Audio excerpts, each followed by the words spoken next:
Hello, everyone, and welcome to Conversations with Camille. and Nikki. So, I just want to put a an update that we're shortening our podcast episodes just so that it can be more concise and to the point. So, today's conversation, we are going to discuss boundaries because it shows up in my life, in your life, in everyone's life and how it can be applied in much better or enforced much better so that you can have more time, right? More time, honor your own. When you honor your own boundaries, you actually respect yourself in that way. And it's not only about, well, it is about honoring yourself, and honoring understanding that we all need to have boundaries. And this is coming from, I'm going to say that I used to be a people pleaser. I'm not going to say that I'm not, but I would used to bend over backwards. Used literally bend over backwards just to do and take care of everyone else but me. And I noticed this a lot more with women, with and then with parents in general, because you all have kids. I don't. I don't. I have never had to bear children, but I am a proud aunt. And I remember one of the first times I took care of my nephew and my nieces. Yeah, that I had no understanding of boundaries, and I just let them play, and they're just yeah, no. And so I was like trying to discipline them, as my sister and brother-in-law had said, now you make sure you do this. Tell them if they do something wrong, put them in the corner. I'm just like, put them in a corner? Does that really work? I was not from that generation. But my nephew and my nieces, it worked. I was like, that's amazing. Um, but how does setting boundaries for yourself and others, how does that relate and how does that affect you? Like when you first start to do that, when you first start to actually put down boundaries. I remember the first time I actually laid down boundaries, and this was at work. I was like, no, no, no, I can't do that, boss, or I can't do that coworker. And I felt guilty. I felt guilty, actually guilty for saying no. Yes. And but I actually had, I'm pretty sure, because it happened so many times. I left before a previous engagement, but then I went home and continued to do it so I could get the deadline. It was a fake deadline. It's always a fake deadline, right? No one's gonna die. um, and so I would always go home feeling guilty that I did not um do what I was told to do. But I left and I would feel guilty all night. And my boyfriend at the time was like, what's wrong? I said, well, I didn't get that project done yet. It's like, well, what time did they give it to you? It's like at 3:30. Well, when did they tell you they needed it? At the end of the day. Like, how do they do that? How do they give you those timelines that just like really did they need it at the end of the day? Or could you have given like could they have given you more time? I'm like pretty sure they could have given me more time. And as I learned, I was absolutely right that the timeline they gave me was to ensure that they met their timeline, not necessarily that I had to get it done. So when I understood that, I was like, okay, I get it. I don't need to feel guilty anymore. But how, as a mother or parent, how has that reflected on you, Nikki? Well, boundaries is a big thing for me because I, like you, am a people pleaser.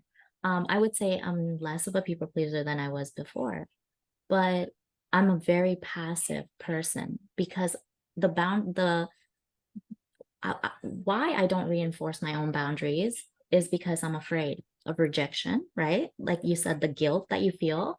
And so when it came to parenting in my life, my in-laws would watch the kids, but when they in very early, right, they would give my son candy, and for a long time, I would just, like, look at them and say, "That's not right."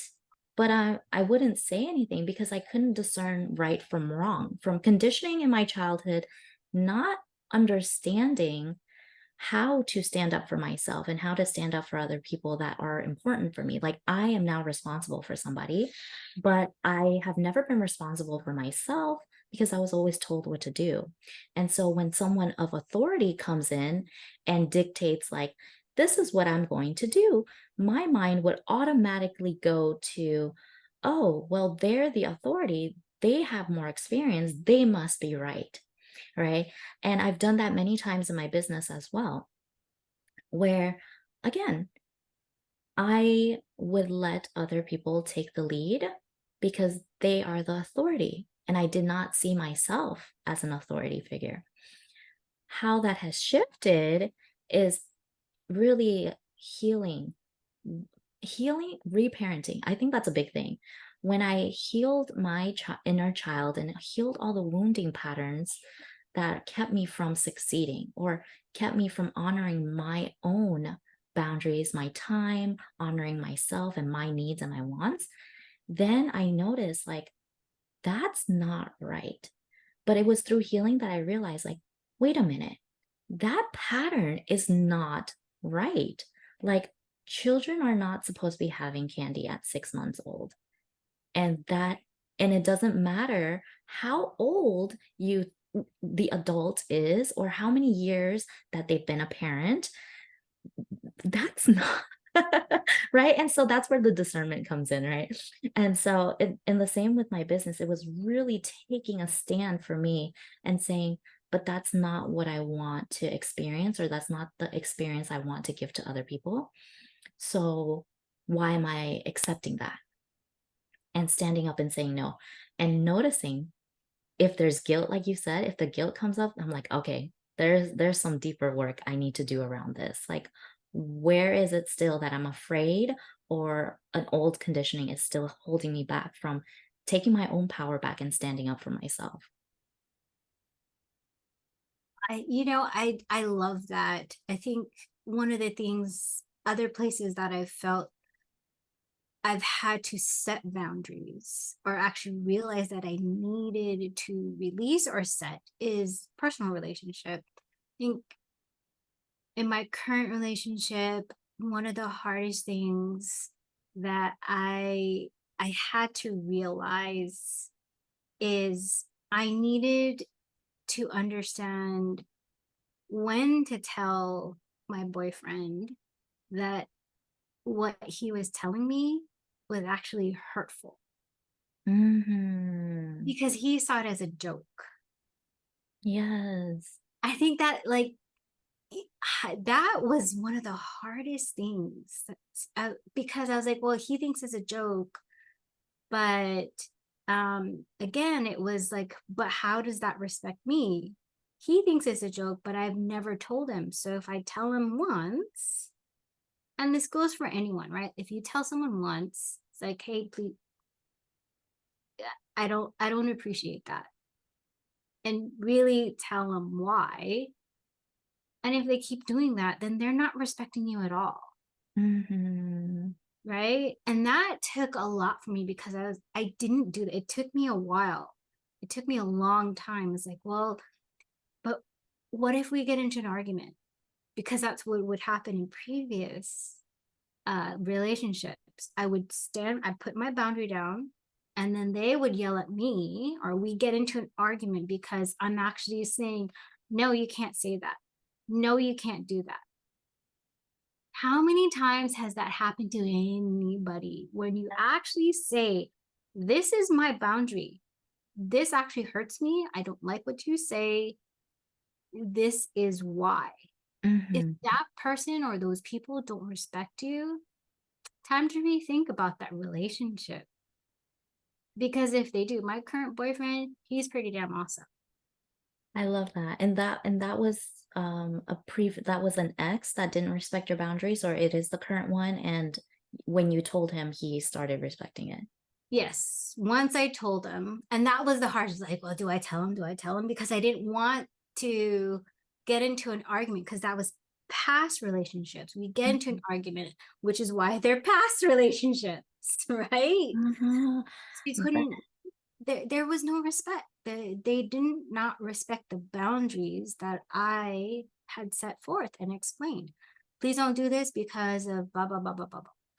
Whatever the reason was. And yet they did it. yeah. There was constant arguing. But my current boyfriend now, he's like, okay, okay, I'm sorry. And no issues because he says the same thing to me. I'm like, understood, never gonna do it again. So that's how boundaries actually need to work. Yes. And it goes to show that like mature adults understand boundaries. It's really coming from a place of immaturity or not having that knowledge taught to you um, in your environment when you were younger, that you grow up with this sense of like, you don't know what to do because you were never taught it. So it's not that you're wrong for not knowing how to interact with boundaries. I would say it took me a long time because every interaction would be a reflection. And then I would be like, well, why does that feel wrong? I Mhm. remember one of my struggles is overextending help.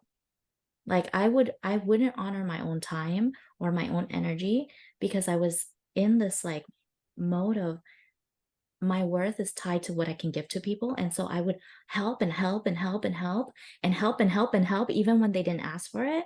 And then when it wasn't appreciated, I would feel hurt by that.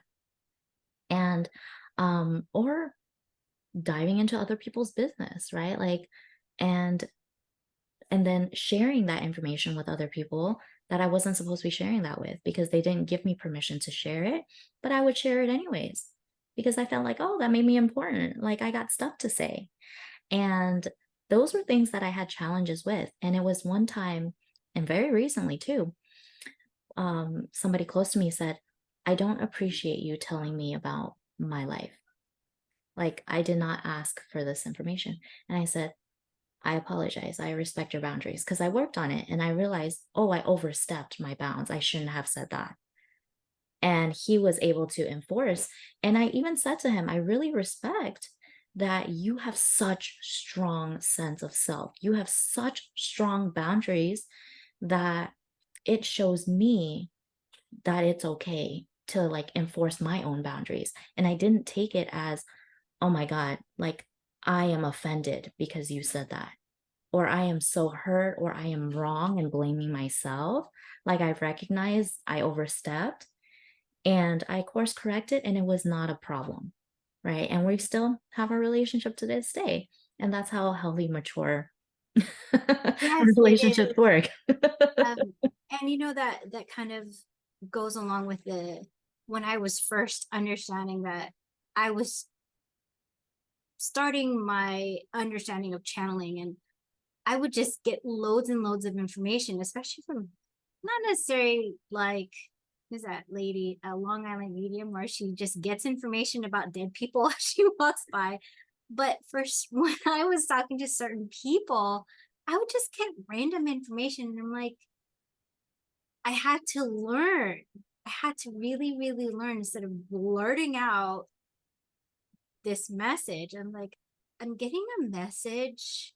Um, I don't know who it's from, but do you want to hear it? And that is something that I had to learn to ask because I do remember once I just had a channeled message from someone. It was a colleague of mine, and it came out in a wrong way. It was like, well, you don't know how to do that. They keep telling you this is what you're supposed to do, and you still don't understand.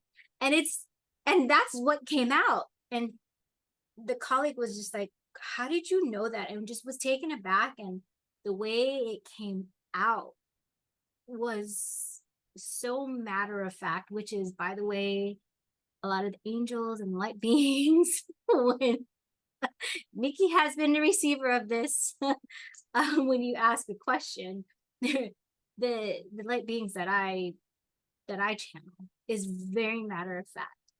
It's not like it's not very. They don't have very human type of emotions to it. It's like if you ask a question, it's like, yes, that is. Why aren't you doing that? You should have been doing that by now, Mhm. right? Like I think that you had asked that message, you had asked that question, and the message was very like, of course. Well, yes, that's true. Why did you even ask that? And I'm like, ooh, sorry, that wasn't me. I felt really bad because I'm like, that wasn't me. That's just the words. I'm just the messenger.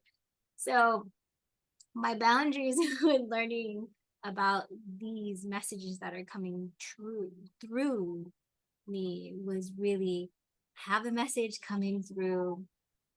Do you want to hear it? Mhm. Then, if they say yes, that I can relay the message. And then after that, this is what Michael from my dream interpretation class that I had taken and Nicki is going to take or has taken. Um, he said, if you literally are the messenger, what the person takes from it is up to them. They can take it or leave it, but you've delivered the message. So a lot of times if I'm there with you, or if you happen to be a client and you're asking a message, you're asking for an answer, I'm literally the messenger. So the answer is coming, and it may not be something you want to hear, but just be Mhm. prepared. Yeah, and I remember something that I was taught as well. It was like you can actually set your own energetic boundaries so people can't tune into you. And so I thought that was really interesting because if you put a protective mechanism and you say, I don't really want this person listening in on my thoughts, you can actually set that yourself. And so that's really important to know, especially if you're getting information or receiving information or tuning into other people's information. Just know that you always have the power. Like you always have the power. You do what's best for you at all times. And that's a very, very good piece of information because I remember a lot of people ask me, well, what do you do? I'm hearing all these voices, I'm seeing all these spirits, and I tell them, put those boundaries up. It's like your door. You have your work window. Because when I first learned that I could hear in my mind's ear, I could hear spirits, people who have already crossed over. And when that first happened, when I channeled my brother after he had passed, I just had a flood of all. She's open. She finally opened the door. We got that faucet, and like the whole night, I got this. My boyfriend at that time, his entire ancestry just came through, and I'm just like, stop, stop. I need to sleep. It's like 1 o'clock in the morning. I have to work. And I could not sleep. And I'm just like, I am going to bed. I am not listening to any of you because I'm a human. Y'all don't have time for me anymore. But Yes. I have a physical body. I have physical needs, and one of them is sleep. You don't let me sleep, I can't give you the mess. I can't channel the message for you. So that was the one thing that I truly had to work on, and people that were just coming into their gift. That was the one thing that like, well, how do I stop the noise? Put your on and like open and close sign on. What do you mean? I'm like, you have Yeah. to, have to. You have to say, yes, I'm open. Bye bye, I'm closed. Because they will just, no concept of time. There's no concept of time on the other side. On the other side of veil, you have to declare. Yes. Absolutely, you have to declare that energetic boundary. Otherwise, they will come at you like nobody's business but yours.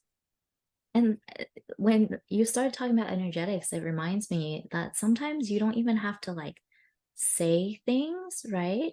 sometimes you can put on an energetic boundary, and like for example, energy vampires that come and like especially if you're an empath, energy vampires love to come and just like rant to you and like pour all of their emotional baggage onto you. If you set the energetic boundary that I'm no longer accepting this, most times those people go away, and it's an inner shift. It's because your energy shifted, your frequency, your vibration shifted. And so sometimes it doesn't require that communication. But other times, we have to honor, like, you have to speak too, right? You have to honor your throat chakra. You got a voice.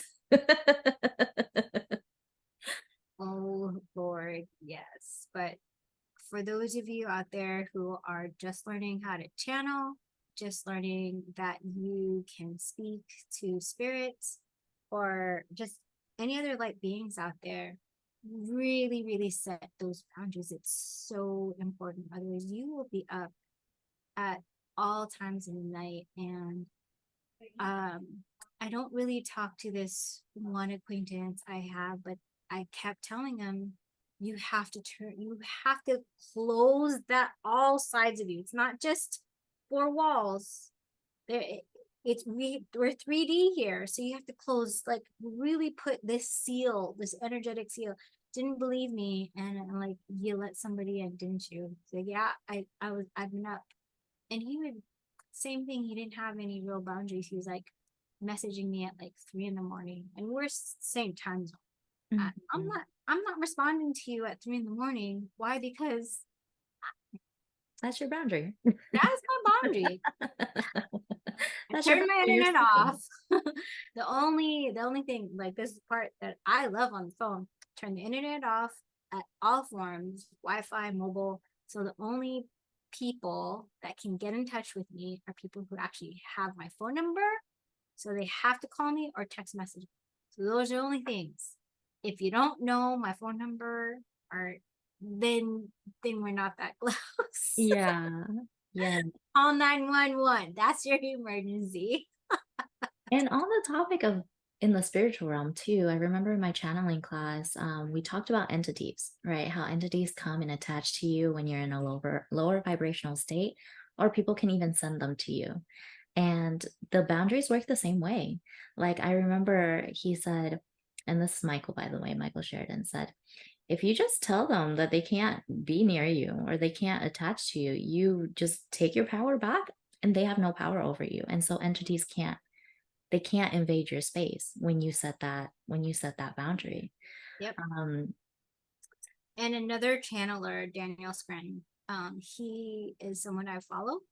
And I think Adrienne had him on her one of her summits. He said the same thing.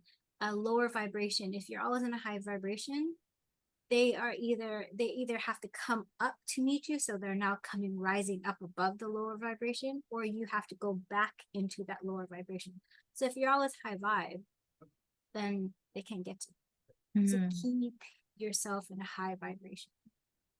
And Yeah. then remember to just really cleanse, like throw white light all through your chakras and get get rid of those low vibration entities. And I think you had a message for me from someone, and I was like, I haven't done that for a while. So I remembered to I do that in the shower. I cleanse myself in the shower, but I hadn't consciously done that for a while. So well, that's a good reminder to consciously clear off your energy daily, especially if you're channel, and weekly, at least start weekly for those of you who are starting off. But I would highly suggest just daily, especially if you're starting off, because you don't know what kind of entities are just clinging on to you. Yes. And especially if you're an empath. Oh my gosh. But here's the thing, normally, and this is Michael, what I learned is entities are not a normal occurrence. So don't be freaked out if you feel like your life is okay as it is, it's perfectly fine. Um um And entities have a different, everyone has a different understanding of what entities are. So some people just call entities as a as the blocks that you have or past traumas that you have. Those are, some people consider those entities too. Mm, So there's different definitions of what entities are. So yeah. I agree with all of them. It really depends on what your understanding of what your understanding is. So just clear Yeah. yourself every day. So let's bring the conversation back. How about we end with a practice that they can do to reinforce their boundaries or support themselves in having better boundaries? I think you did a great. You already mentioned a great one. Really surrounding yourself in white light and understanding the practice. Like in the morning, you want to connect yourself to the universe, to God, whomever, whatever entity you believe in, right? And then ground yourself. And at the end of the day, you want to release all the energies that don't belong to you, especially if you're at work and oh my God, how many people at work just just cling on to you, whether they're good people or bad people. And I don't necessarily mean bad, but maybe people you don't truly want to interact with, but you have to. Um, just shake those energies off of you every day at night and just really ground yourself and release all those energies away from yourself. So you're not carrying all this guck on you. Sometimes you start to feel tired at the end of the week, and it's because you're still holding on to all that stuff. Yeah. So a, a good practice really is for me when you're I take a shower at night. So as I take a shower, I ask all of the energies that no longer serve me and are not mine to be released.